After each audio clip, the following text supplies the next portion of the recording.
Fabulous provocation to help set the stage. Let me ask, please, the panelists to come up. I think Karine really sets us up to understand, as we look very specifically now at how to deal with one aspect of what she raised, how to deal with online terror recruiting, how to deal with hate speech online, how incredibly complex this is. I'd say we certainly recognize that when we talk privacy, we really are talking about the challenges of data. And I think Karine gave us a very good sense of how the solutions are not easy. The solutions are probably multi-stakeholder, but do we even know how to do multi-stakeholder engagement?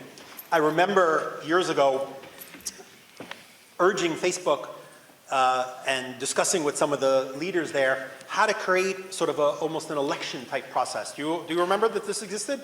No, you didn't, because you didn't vote. So they had for some period of time a process, because they were really thinking hard. Like, we're not just, you know, a social network. We have scale.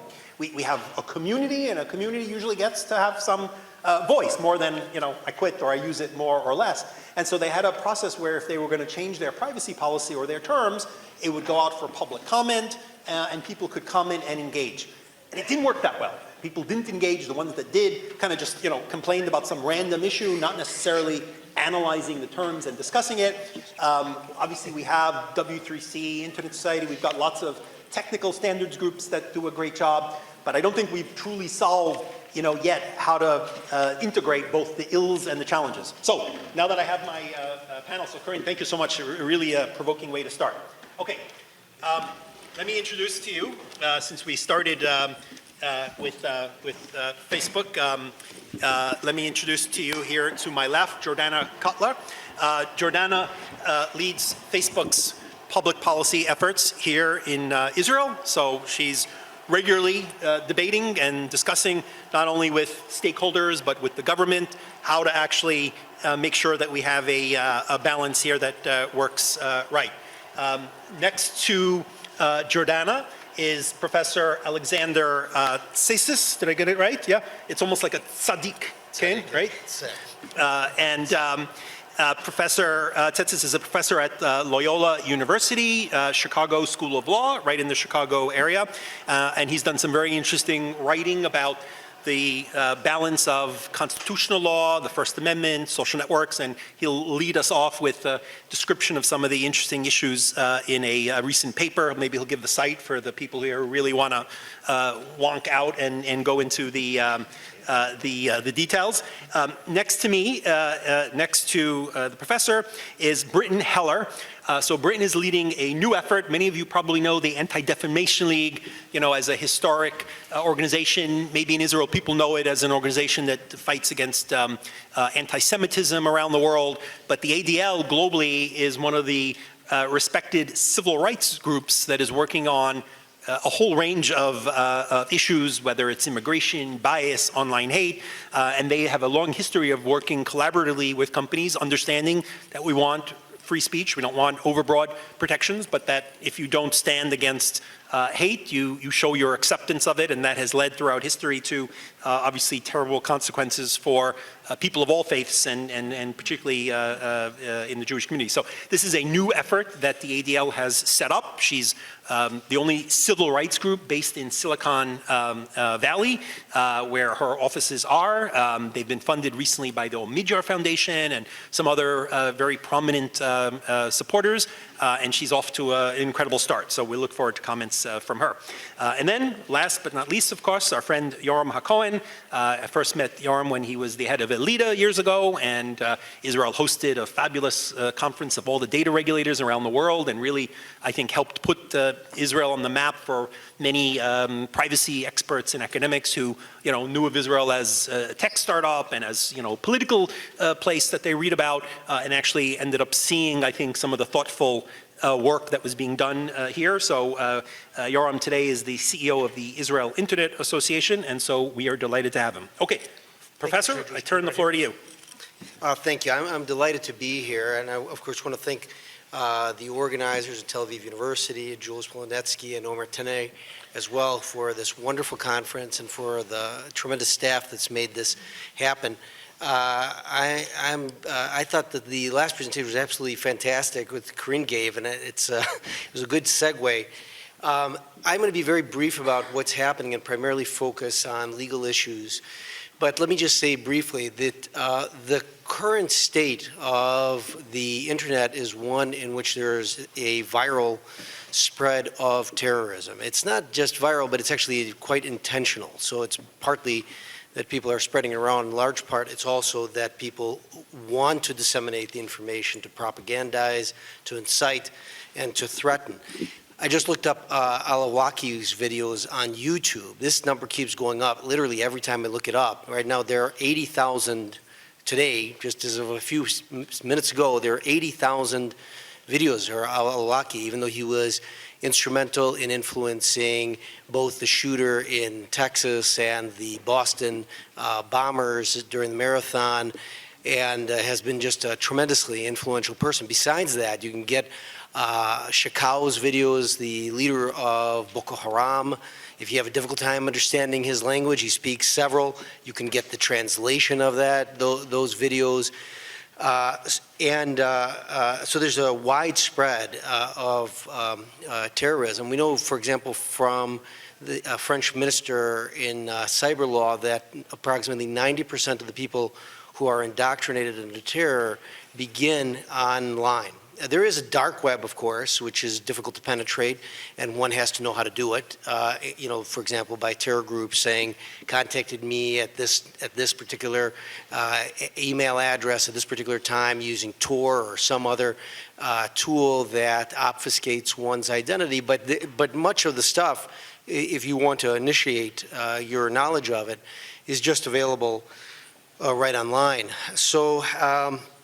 What I want to do is to set out a statutory framework of what's possible so that what the commissioner was telling us earlier, Commissioner Yoram, that we have to be both cautious about having a totalitarian state as well as having complete anarchy, and to try to set some sort of a balance. And my argument is that regulation is necessary because self-policing by internet information providers has proven to be inadequate. I'll give you an example just by way of an anecdote. I was at a conference on free speech. It's a well-known conference. And I spoke to the general counsel of Microsoft, and I told them how much terror videos and indoctrination things there are online. He said it couldn't possibly be. I told him how much there was on Facebook. He denied this. You know, he really denied it. I mean, it wasn't at all nefarious. He just didn't believe it. And he told me whom I should contact at Facebook. I don't want to say the name because we have a Facebook official here, but it's someone very high up in the public policy management department. He's a wonderful gentleman. Very concerned, very much against anti-Semitism, very much against the spread of terrorism. As an individual, he was a very responsible person, but he had absolutely no clue what was on there. So much, when I told him there were terror videos and particularly hatred against Jews, he began talking about anti-Israel material. You can't really stop anti-Israel material. It's political speech. And of course, I agree with that. You know, I mean, you could speak against any country you want to. But I pointed him to a variety of Facebook pages that Facebook had refused to take down even after numerous attempts and people contacting them, calling directly for the murder of Jews, showing knives, people approaching Haredim with knives in Jerusalem, you know, things specifically saying to kill the Jews, things that should have been easy through an algorithm to be able to identify. And as I say, it wasn't, you know, as an individual, he was more than happy to try to work on that. But he wasn't even aware that it was there, even someone who was that engaged. So with the fact that I think that the voluntary actions of Twitter, YouTube, and Facebook are unlikely to result in rigorous and sustained achievements to stifle terror, recruitment, propaganda, and incitement, that there has to be something that's very explicit. One thing that what's critical to develop is something that will not violate free speech rights, and on the other hand, be rigorous enough in order to identify terrorist speech on the internet. One way to do so, and I think one that's very necessary, and is to develop a transparent method for allowing both public input and for allowing terrorist or groups that would be named terrorist by the an international body, European Union or whomever, and state governments, US, UK, France, or Israel, or whatever country, so that people could have some input, so that it would be a public administrative hearing, but at the end of the day, that there be some decision as to whom to designate. So for Hamas, Hezbollah, ISIS, a variety of other things. I mean, not only them, right? There's also Liberation Tigers of Tamil. There are a variety of Revolutionary Armed Forces of Colombia. There are a variety of terrorist organizations. They're actually named currently as designated terrorist organizations in the United States. Now, some people say that calling something a designated terrorist organization is ambiguous, right? This absurd concept of one-man terrorist is a one-man's freedom fighter.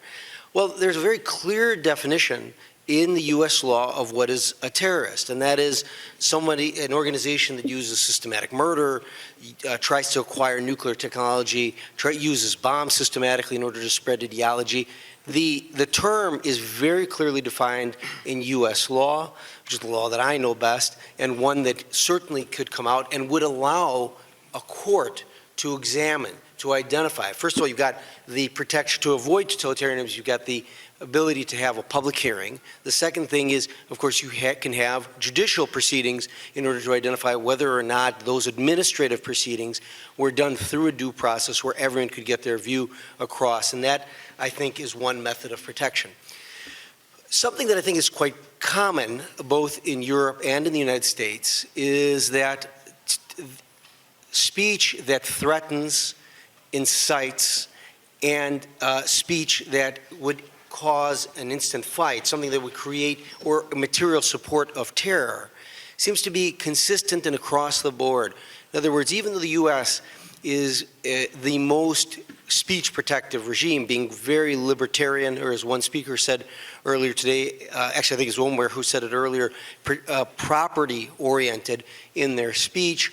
I would call it libertarian, that is to say more speech is better, which certainly did not turn out to be correct in Rwanda, in Nazi Germany, in the United States when it came to Native Americans, in Mauritania when it comes to black slavery there. I think that speech model is flawed, but that's a subject for another time. I think there is enough overlap in these states so that they could create their own sovereign statutes, but also to have some international cooperation.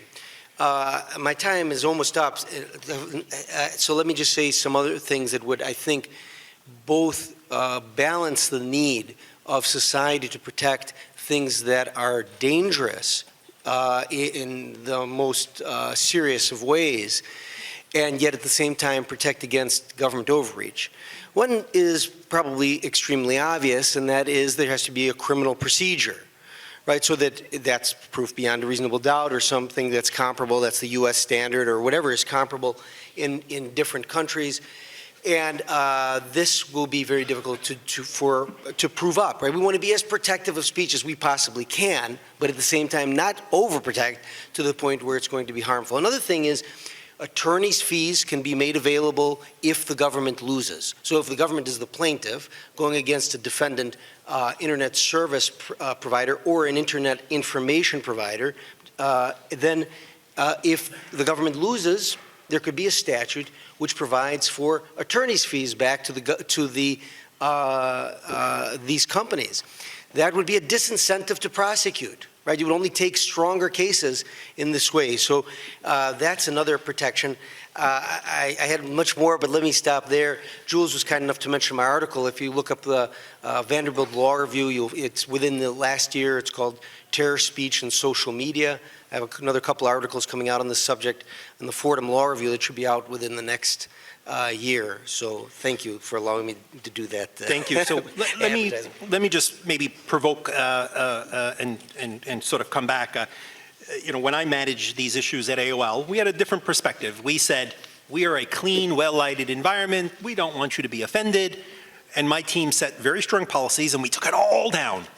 People didn't like it, and they moved to platforms where there was a little bit more room because they felt that we were very aggressive and paternalistic. If one made specific legislative standards, perhaps like we see Germany looking to do, I would have, because here I was doing it based on my sense that this is what the AOL user wanted. Believe you me, if I actually had a legal penalty, financial, criminal in some cases, I would have taken down 3 times as much, and that would have been the legally safe and cautious thing to do. So given the fact that companies cannot go to the minimum letter of the law, they need to have a little bit of penumbra of sort of safety around that. And given that we're sort of assuming kind of nice Western values, but the companies that do business globally that agree that they will follow German law are going to have a very hard time telling the Turks and the Chinese and others that, sorry, we can't follow your rule saying that insulting the king is an act of, terror against the state. How does, a legislative policy like you suggested, end up being workable without the companies therefore way overblocking to be safe, and then way overblocking based on some standards in societies that might have a tough line? And I think, is Hamas still on like the U.S. State Department's list? So would we take down, any page, that Hamas had up because they're on a particular list? So if you could give me a brief response, and then we'll let Jordana talk a little bit about how Facebook actually, at scale in Israel and so forth, is actually handling this complicated challenge. Yes, thank you so much. So a couple of answers to that. For one thing, I think offensive speech is completely protected. So I would say that, these information companies have nothing to put down if it's just information speech. As I said, the sorts of things I'm talking about are material support for terrorist organizations, which involves coordination with the terrorist organization, true threats, which does not require any immediacy, but rather is a threat, an intentional threat, and a serious threat at an individual or a group of individuals, or something that's incitement, where there's an instant attempt to create some sort of havoc. I have examples, but I'm not going to get into them just for the interest of time. I think that the Hamas question is a great question. I mean, you could ask it about any terror organization, and I can speak. There are different answers depending on the country, right? So certainly with U.S. law, association with even the most nefarious, terrible organization is permissible and cannot be prohibited by the government by the First Amendment. I think the answer is quite different in France. I think it probably is different in Germany. And so there is going to be variation. We're always going to have some sort of a difference about, you can't say anything about Erdogan, for example, and this autocrat who's running around and throwing people into jail, who certainly would think if you said something against his government, then you're committing hate speech. I think the answer to that is that political speech, no matter how obnoxious it is completely protected. But when it speaks seriously about, overthrowing governments, which is a testable issue in court and very, very difficult to prove, then you're talking about something else. So I think the standards have to be extremely difficult. They should only be, in certain exceeding times, permissible. And this would help to allow speech. And I apologize, it's kind of a short answer. I can talk later on, but I also think it's much more important for my co-panelists. So let me bring in Jordana. Let me just, before we finish insulting sort of the non-Western countries, let me tell you that when I was a New York State legislator, one of my colleagues proposed a bill that we revoke the charter without any hearing or investigation of the New York chapter of the National Man-Boy Love Association. Now, perhaps this was not a nice organization. We had no clue. All we knew is that it was a pretty offensive title, and I had to vote, and do you think I was up for re-election? I understood the civil liberties issue. I wasn't going to vote against this bill. I was there, and one of my colleagues voted no, to his great respect, and then unfortunately lost his next election. So, even in some of the most liberal democratic societies, we see legislators increasingly. So, Jordana, it sounded like the professor's sort of prescription of the kind of things that ought to be taken down sounded reasonably like what I think Facebook's policies are in terms of inciting violence or support for terror. Can you give us some understanding of how the platform handles these issues? Yes, thank you. First, thank you, Jules and Omer, for inviting me to be here today. Thank you also to Liron for putting everything together. Before I go into the granular on what you said, I just want to kind of take a step back and look overall at how we see these issues of content and Facebook in terms of our mission and where we stand.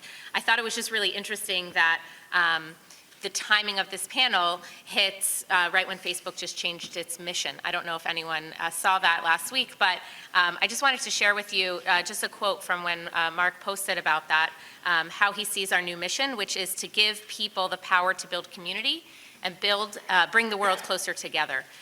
What he said was, quote, "For the past decade, we focused on making the world more open and connected. We're not done that yet, and we will continue working to give people a voice and help people connect. But even as we make progress, our society is still divided. So now I believe we have a responsibility to do even more.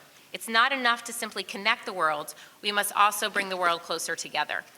So what started out as a way for college students in the US to stay in touch is now used by nearly 2 billion people around the world. And the decisions we make at Facebook affect the way people find out about the world and communicate with their family and friends.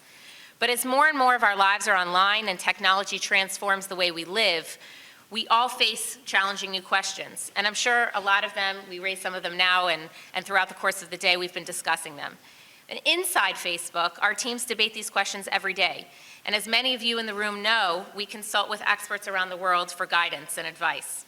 I've been at Facebook now for almost a year, and I've been blown away by how serious Facebook takes our responsibility for our impact and influence in the world. We started a blog this month that will address some of these hard questions in a much more open and transparent way. It's cleverly called Hard Questions. You can find it easily. The first one has come out and focuses on how platforms should approach keeping terrorists from spreading their content online. And I'm happy to delve more into that, but I didn't want to go into all the details quite yet. But this is something that we're spending obviously a lot of time on.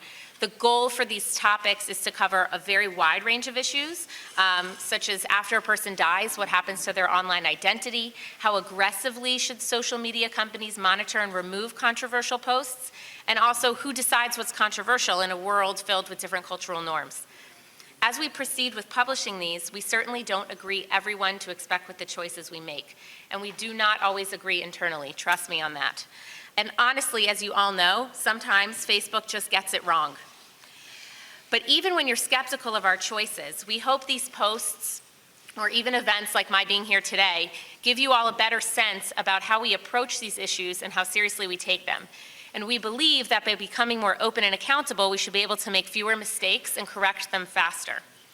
Keeping all of this in mind, I think it's important to note that the internet flourished in part because the operators of online platforms enable people to share information without the fear that the platform will be held liable for the content created and shared by any third party. So-called intermediary liability provisions are the cornerstone of positive legal frameworks in many jurisdictions. These have enabled tech entrepreneurs and investors to make decisions which have created numerous inventions. They've grown platforms which have helped in turn create millions of tech jobs and enabled billions of people to communicate in ways that were never thought possible before. Without strong protection for intermediaries, the threat of liability deters internet investment, innovation, and the growth of online platforms that benefit society. Taking all of this into account, we believe our community standards are necessary to encourage open speech and expression while prioritizing the safety of the people who use our platform. On an average day, more than 1 billion people use Facebook. Designing policies that both keep people safe and enable them to share freely means understanding emerging social issues and the way they manifest themselves online, and being able to respond quickly to millions of reports a week from people all over the world. We have a large multidisciplinary team of 4,500 people around the globe who are expertly trained to review reports and ensure we have 24/7 coverage. We also just recently announced that we are adding 3,000 people to this team. These teams include specialists in areas like counterterrorism, which our team is now at 150 people, child safety, hate speech, and harassment. We also employ software engineers to develop review systems, quality control managers, policy specialists, legal specialists, and general reviewers. And we support over 30 different languages in this team. But for our reviewers, remember, it is not just language they need to understand, it's context. It's hard to judge the intent behind one post or the risk implied in another. When someone posts a graphic video of a terrorist attack, will it inspire people to emulate that violence or speak out against it? And on this point regarding terrorist content, we want to catch it before people in our community have seen it and reported it to us. We revealed this month that the majority of accounts we have removed for terrorism, we've actually found them ourselves. But we know that we can do better at using technology, and specifically artificial intelligence, to stop the spread of terrorist content on Facebook. Although our use of AI against terrorism is fairly recent, it's already changing the ways we keep potential terrorist propaganda and accounts off Facebook. But AI can't catch everything. Figuring out what supports terrorism and what does not isn't always straightforward, and algorithms are not yet as good as people when it comes to understanding this kind of context. This is why we want to make sure that we work closely with governments and policymakers all over the world, as they have a key role to play in providing expertise that is impossible for companies to develop independently. As the head of policy for Facebook in Israel, I have a seat at the table when we create these global policies, and I provide input into their development based on my local expertise. We are conscious of being locally responsive, and that is why I spend a great deal of my time working closely with partners in the government, members of Knesset, NGOs, academics, people like you. So I'm happy to delve into more details. I don't want to go over my time. Thank you so much for having me here. Happy to answer anything. Well, so Jordan, let me ask you this question. Clearly there's, huge teams responding and so forth. But when you hear the professors sort of critique that, yes, this group or that group has been able to identify, content that didn't come down or should have come down sooner, is the issue just, this is hard and it's at scale and we don't have AI yet that's, today nuanced enough to know that that's not a nude young girl child porn, that's a famous, picture, so the AI will learn, and then hopefully the next one that really is child porn, it'll know is not simply the famous, artistic picture. And then again, how famous does the artistic picture have to be? How much of a news event, is it for it to suddenly, be of literary value? So what do you say to those who, maybe have reported content or see stuff that they think or read reports and say, well, that's still there. Is that just because this is hard and you think you're still catching up? Or is it that people really have different views and sometimes see something as, black and white and there's really more nuance to it? So I just would want to put the issue of newsworthiness aside in the terror of war video, because I think that's a whole separate topic than the terrorism one. So I can handle both of them. But in terms of the terrorist content, there is absolutely no place for terrorists on Facebook. And we want to make Facebook a hostile place for terrorists. So Hamas cannot have a place on Facebook in any form, whether it's an official Hamas page or it's a page that we learn is being operated by Hamas, even though it doesn't have any Hamas propaganda on it. So we don't want terrorist organizations at all, period, to be on Facebook. So to the people that reported content and that content didn't come down, we don't always get it right. And I think that my assumption is that happened at least over a year ago. That's my assumption? Within 9 months. Yeah, so what I would say is, and I think in the last month we're trying to be a lot more open about how we're tackling these issues, as I mentioned, I think we're getting a lot better. And sometimes the answer is yes, it's hard and we get it wrong, and sometimes the answer is wow, we just did a bad job and we're trying to do better. And so when it comes to an issue of terror of war, I think it's one conversation because That's a nude girl, and that violates our policies. And I think you have to add a lot of context and nuance into understanding why we changed our policy within the span of, like, I think it was 2 weeks that we changed our policy completely, globally, to make sure that we can have space for things like that, versus how are we going to find and take down terrorist content. I think that the issue of incitement, as you mentioned, you know, how to go out and kill a Jew, is very black and white, and that is obviously content that we do not want to have on Facebook, but there's a very big gray area. And I spend a lot of my time working closely with officials in the government, specifically the cybercrime unit in the Ministry of Justice, looking at this gray area. And there is a lot of gray. It's not always so clear cut. You know, when you have a video how to stab a Jew, that's just not allowed on Facebook, period. And you cannot have terrorist organizations, whether it's Hamas or whether it's any other organization that's designated as a terror organization on Facebook. But there's a gray area, and we're spending a lot of time trying to figure that out and how to get that nuance right. So Britton, how's the ADL been thinking? The ADL's been working on these issues both with companies as well as in the civil rights and free speech world for quite a long time. How are you grappling with these challenges? Sure. So I'm going to take us in a little bit of a different direction. We've heard already from Facebook, and we've heard about institutionalized terrorism and their use of social media. One of the ways that ADL is trying to deal with this problem is looking at this as it's a technological problem, but it doesn't necessarily have a technological solution. It has a social solution. So the center that I run is the Center for Technology and Society, and we're located in the heart of Silicon Valley. We focus on civil rights in the digital age, which is really about balancing freedom of expression with public safety.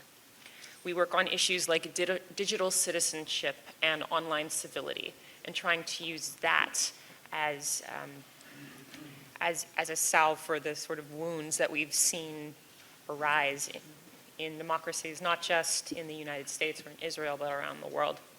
We have a research and advocacy-based focus. And so some of the things I'll talk to you about today come from more of an American context because I wanted to provide a comparative view for you. We work very closely with tech companies like Facebook, other social media platforms, and also new media technology companies on problems like hate speech, online harassment, what people call the fake news, but I prefer to call computational propaganda, because it's more descriptive of what the phenomenon actually is. It's propaganda in a new medium. So when we look at online extremism, it's really a tale of isolation and the forces that transform this into violence. So it follows this evolution. If you look over the last 15 years, it moves from public spaces to private spaces, to this mixture of both public and private. So until about 15 years ago, in the early ages of the internet, ADL researchers of extremist groups were able to identify these groups by their overt behaviors and their public symbology. So people in the United States, using white supremacist groups as an example, they would have very particular haircuts. They would have gang tattoos.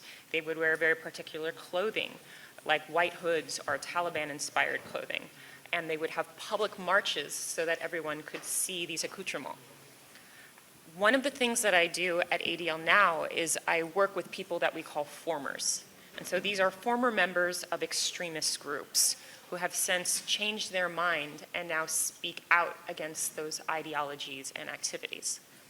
One of these in particular is a former ISIS recruiter and a former skinhead.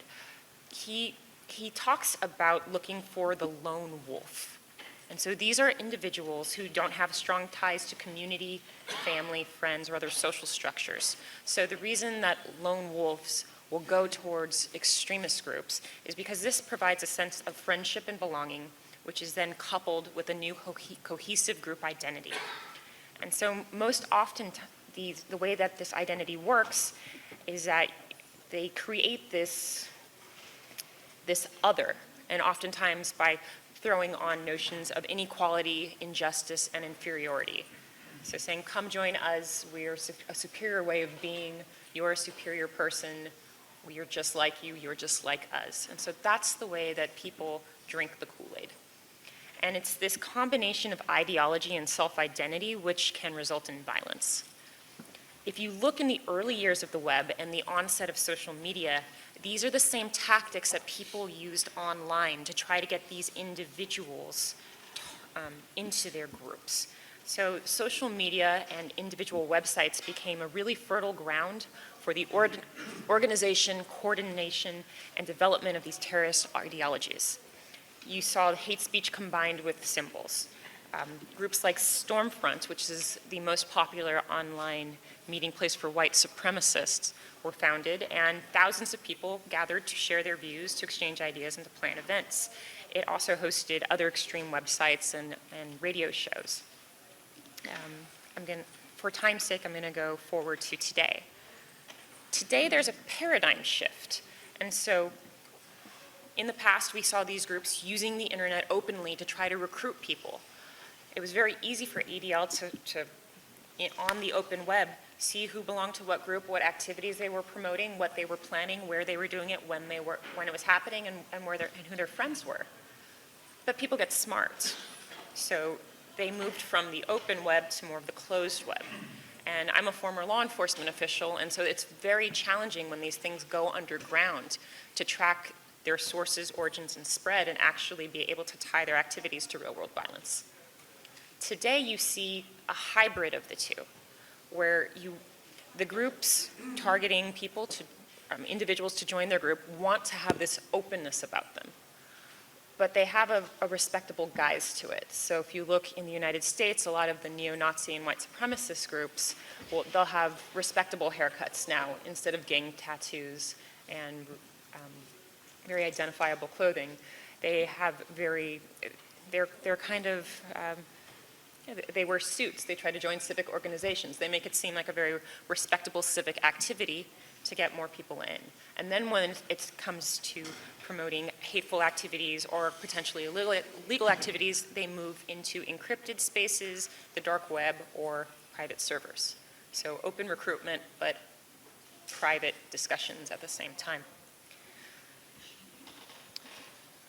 In the words of a former white supremacist that we also work with, he says that we helped create the notion of the alt-right, which is a group of loosely affiliated supremacist groups in the United States, back in the 1980s when we were pushing the idea of leaderless resistance. Be a lone wolf because you're harder to detect. You can maintain the ideology, dress it up, and make it more palatable to the average American who might have a grievance. So today's extremists have haircuts they call fascies instead of white hoods, and they posture as intellectuals. This is really important to understand when you look at what we're dealing with in the current global political environment. Today we're seeing an unprecedented uptick in racial, religious, and ethnic attacks, both in hate crimes and online targeting. The Center for Technology and Society, in conjunction with the Center for Extremism at ADL, did a study, and we were able to look at the targeting of journalists online leading up to the election season in the United States. We were able to quantify 2.6 million anti-Semitic tweets, which had a reach of 10 billion with a B impressions on Twitter. So that's how many times it showed up on people's screens.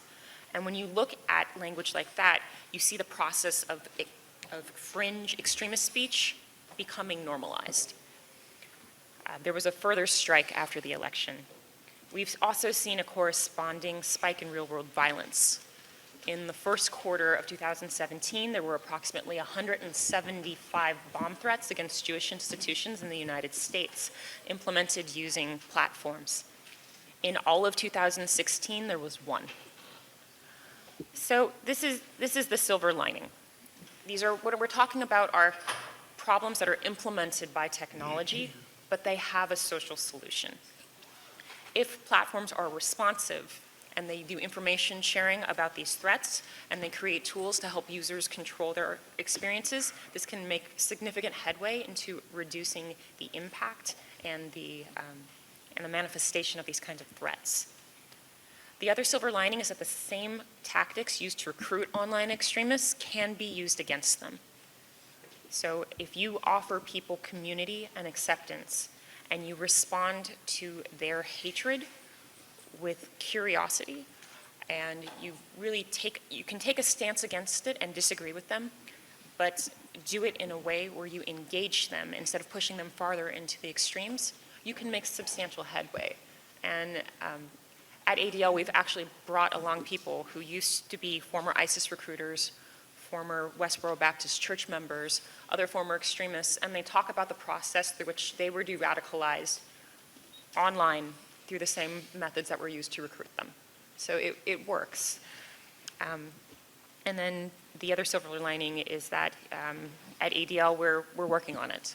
We are connecting advocacy to research and policy and looking at new ways to deal with this medium to address a really age-old scourge.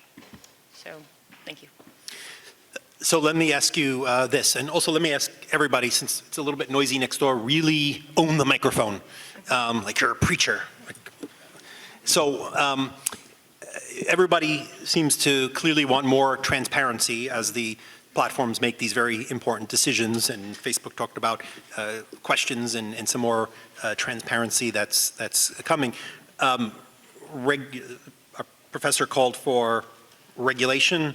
Commissioner Yoram said they can work more cooperatively with companies at the European level in a more self-regulatory way. How do you look at, do we need laws that today don't exist, or are the legal protections that are applicable online and offline already relevant, and the rest of this needs to be filled in by policies? I think the answer is yes to both. Self-regulation, we believe, is the way forward on this because the environment is so volatile.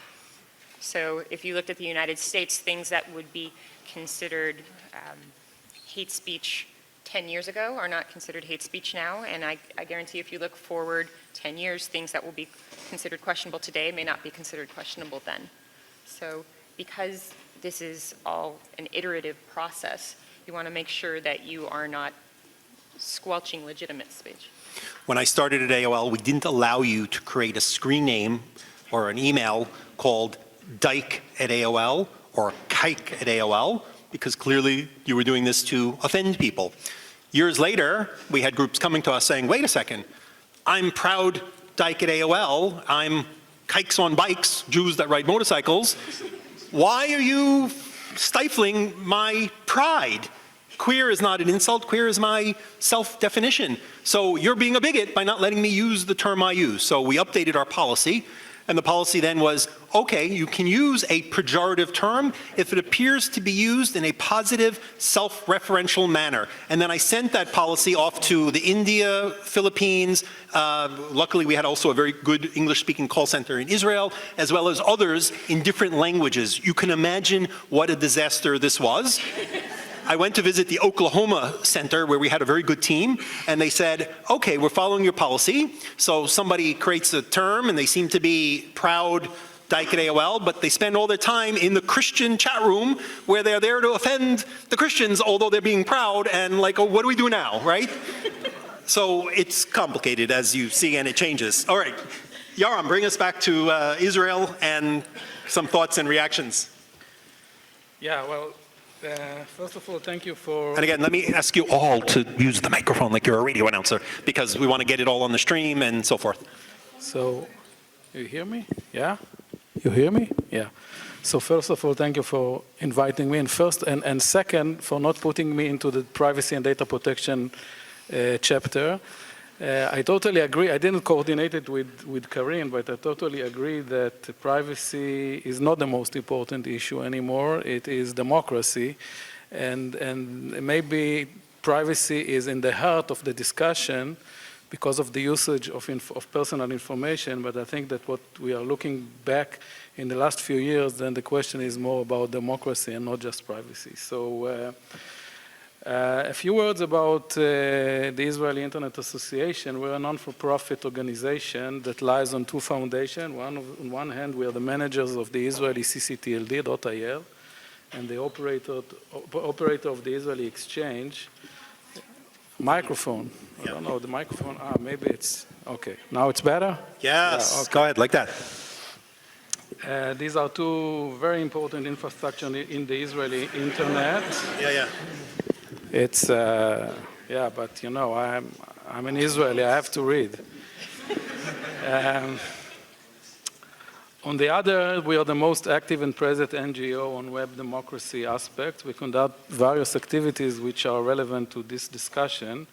We are operating the Safe Internet Center, a 24/7 call center that assists Israeli with issues like hate speech, privacy infringement, improper image upload, shaming, sextortion, phishing, you name it. And we are in the midst of building cybersecurity for individuals and small businesses. We publish policy papers and we conduct policy initiatives to keep the values of free, safe, privacy-preserving, competitive, advanced internet. The embedded contradiction in this list are inherent in this discussion here now. And we sometimes go to court when the governmental or private activity is threatening those core values, and we consider that it's against the interests of the general public. And we are the Israeli chapter of ISOC. We are named ISOC-IL. In the Safe Internet Center, we handled in 2016 more than 4,000 applications. I would say that 1/3 of them was related to our discussion, meaning they were dealt with, I would say, expression harms. So it's quite a lot. And by the way, half of those expression harms were related to Facebook. That includes WhatsApp. Instagram took 15% of the application, YouTube 12%. A major part of our work with expression harm is representing the harm vis-à-vis the large intermediaries. When they do not get fast enough answer or an answer at all from the large corporation, and I'll get to this point later. We do not handle cyber terror cases as they are generally reported to the police and security services. But I would like to say that we have a close touch with the subject matter. On the other hand, we are focused on protect core values of the freedom and expression is one of the most important ones, as you may know. Two legislation initiatives, this is now we come to the Israeli part, presented in 2016, one governmental and the other private, are aiming to face terror incitement and other cyber harms. For the Israelis, they are generally known as the Facebook initiative.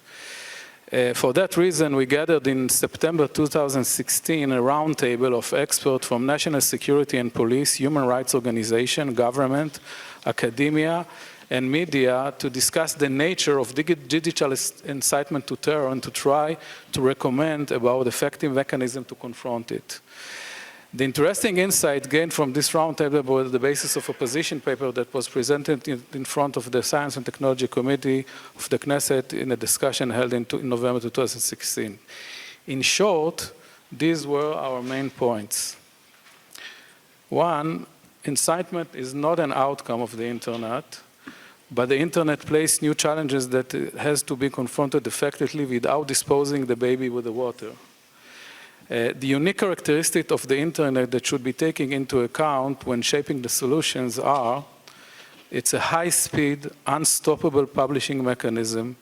There are no real geographic borders, this probably you know. You cannot predict an ignition of a specific post ahead, and there is still some quasi-anonymity in the internet, at least for a certain period. The objective of the incitement are not everyone in the internet. There is a small group that may be affected with such expression. So we are generally talking about blocking information, but we may block information for most of the people which are not, that it is not relevant for them at all. And expression rests on profound cultural roots. For instance, legitimate religious texts may sound as incitement for foreign ears. This was a very interesting remark going on by a former intelligence expert. Unless it contradicts the terms of use of the intermediary, contrary removing writs are jurisdiction dependent, so local legislation, this is relevant to the Israeli local legislation, may block expression from Israeli citizens only and not affect the real objective of incitement. In that sense, there was a question whether Facebook treats Judea and Samaria as Israel or not, because if you block and Facebook comply with Israeli writs, but it appears in Judea and Samaria, it doesn't have any effect about incitement to terror. Automatic content blocking mechanisms are subject to the first, overblocking, and second, underblocking degree errors. Such technologies should be controlled with an effective and fast human intervention, and to the intermediaries, don't leave those missions to the NGOs to do. Private corporates should not decide solely upon expression blocking. Such issues should be subject to a dedicated, speedy, and expertise legal process. And the last one is transparency. There should be transparency of blocking from both sides of the equation, both from the intermediaries and from the state that asks for those such a blocking. I have a very interesting and important example that I think gives quite a good picture about the problems. During the last autumn, after the hot Israeli summer and before the blessed rain started, fires happened all around Israel. There were rumors, or even in one case, some real evidence that some of those fires were ignited by Israeli Arabs or Palestinians. So a Bedouin blogger named Anas Abu Abbas published in classical high-level Arabic language a satiric and cynical post in Facebook opposing to such ignition activity if occurred by other Arabs. The Israeli police used Arabic-Hebrew Google Translate process to start the investigation for incitement. Two magistrate judges and one appeal district court judges ordered to jail the guy for 3 days. 2 weeks later, the prosecution annulled the file for no case. This is an outcome of mixture of bad usage of technology and legal system that is not cautious enough for such cases. Thank you. Well, I think that shows you how challenging it is, and it sounds like perhaps the Bible and the Quran and several other holy books would be wiped off the internet if we took some selective passages, frankly, Exactly. and clearly a challenge. Okay, let's go to some of you here in the audience. Do we have some questions for our speakers? Yes, sir. I have 2 different questions. Let's see the first one first, and if we like it, we'll give you another one. I know you employ lawyers. Do you employ linguists too? Is that a question for Jordana? For the Facebook, AOL? AOL is gone. Sorry. It's now called Oath. Oath. That's the name. Emet. Oath. Part of Verizon. It is an algorithmic way of catching certain things. And usually you dwell on keywords. But the problem is beyond keywords. It's syntactic. You take 3 keywords and suddenly you characterize a person or the institution without using just 1 keyword. So I'm just wondering, what is your algorithmic approach to seizing characteristic and excluding something because it is not just keyword, but because... Got the thought. Okay. Okay, so I think what you've really done in your question is capture the heart of why we are currently using human reviewers to look at our reports.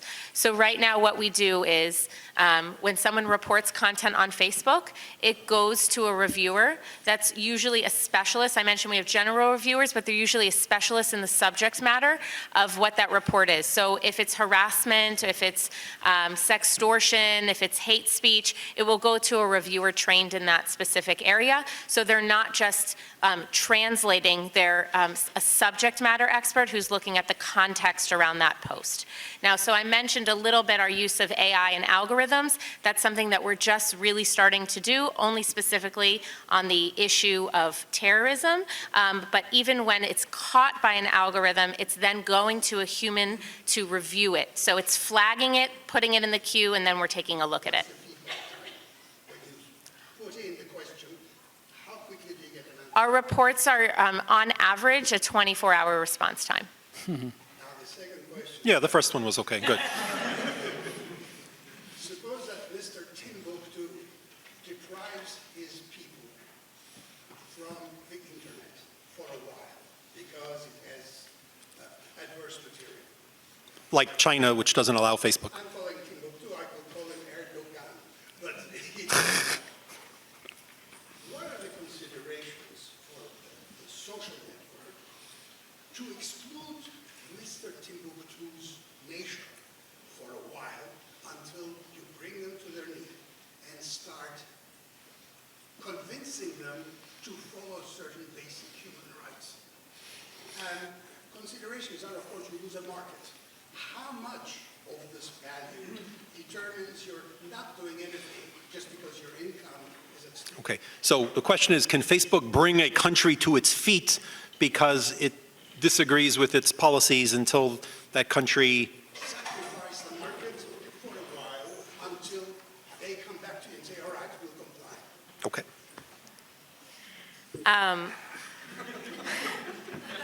Well, this is a little beyond my scope as the head of policy for Facebook in Israel. There's no danger of Facebook leaving Israel yet? Not yet. Okay. But what I can say just from my place here is that I'll answer you from Israel, because this is the area that I'm responsible for, is that's why we work hard with the government here, okay, and with policymakers here to understand what their concerns are and to make sure, as I mentioned, that we're understanding what's going on in the local area when we take our policies into consideration. Now, what happens is sometimes there's a gap between our policies and where our community standards are and local law. And when we get into that place, we respect local law and we block access to content that is against local Israeli law. We publish the number of pieces of content that we block in Israel bi-yearly in our government transparency report. You can see that for every country in which we operate. You really want to exclude a country publicly so that they feel that they're excluded until they comply. So, I'll give you the answer. They will not do it. but I don't think your answer, sorry, let me actually answer, and I don't speak for Facebook, but I work with more than 150 companies. The decision that a company makes is not, hey, we don't like your policies, we'll exclude you. The question is, in order to be available in your country, I'm told I must hand over, user data without any criminal process, or I must censor all my search results and never say the word Tiananmen Square, and so on and so forth. And so the question that the companies need to make is not sort of can I punish you by not going into your market? Am I willing to compromise certain principles in order to be available in the market? And that ends up being a very complicated question, because guess what? In Germany, issues that we would say, well, I want to sell Nazi memorabilia. I want to put it in my museum and spit on it, or I want to show the history. I want to put it in a museum. What do you mean? But yet the Germans have a history, and Israel is trying to also figure out its balance. And so the challenge is, what's the natural tension? Well, we don't like this, but it's reasonable that we want our product to be available. There's more benefit to allowing freedom of expression. Or no, we would really have to provide a neutered version that would really violate our values. And that, I think, is a hard case-by-case example. But I saw another hand. Did I see another question? Yes, sir. Yes. Why is the policy of what is allowed and what is not allowed so opaque, so obscure, and then once people get blocked or the content gets blocked, there's really no way of asking what went wrong, what was done wrong, and there's really no way of appeal your decision, and the only way really is to get to the media and have and make a big stink about it, and sometimes that causes Facebook to change its mind and unblock people or unblock content and actually admit that it made mistakes, which is very natural to make mistakes. Well, so I think I just reverse engineer your question, because I know you are really in the weeds on these issues. So I just want to zoom out for a second for people. I don't think it's looking at it like if something goes to the media, it's like we're forced to admit we're wrong. I think that we learn things from the media and we learn things from the community all the time. So I wouldn't say it's a bad thing. If we found out we made a mistake, we want to correct that. And that's what, again, as I mentioned, the series of these posts are about. We did one on our community standards. We've done now this one on counterterrorism. And really the point is to be more open and transparent. You know, as I mentioned, I'm all the time going back to my global teams and saying what's happening here on the ground, and transparency is always on the top of that list. I understand that that's something that people are looking for, and I really hope in these posts, I really personally think for the counterterrorism one, we go much more in depth on some of the challenges that we're facing, and I think you'll start to see that on the other issues. In terms of the appeal issue that you mentioned, it's something, again, because we work at such a big scale, it's very hard to do. We are trying to do it. It's being rolled out slowly on specific kinds of issues. So right now, for example, if a page is blocked or taken down, there is an appeal method for that, to go back and to say what would we need to correct in our page, what did we do wrong, how can we fix it. So again, slowly, depending on the type of violation, because there's so many different, it could be an IP violation, it could be hate speech, it could be terrorism. So you really go into the nuance, and so for each of those at scale, we're trying to figure out how to have better communication with the user. Well, hard questions, and it sounds like the answers are increasingly being developed, and it's going to take a real partnership between companies, government, and advocates. And I appreciate Jordana being engaged to answer the hard questions and to show us the thinking, and our panelists, Professor Tsesis and Yoram and Britton. Please join me in thanking them, and we'll move to our next panel. Thank you.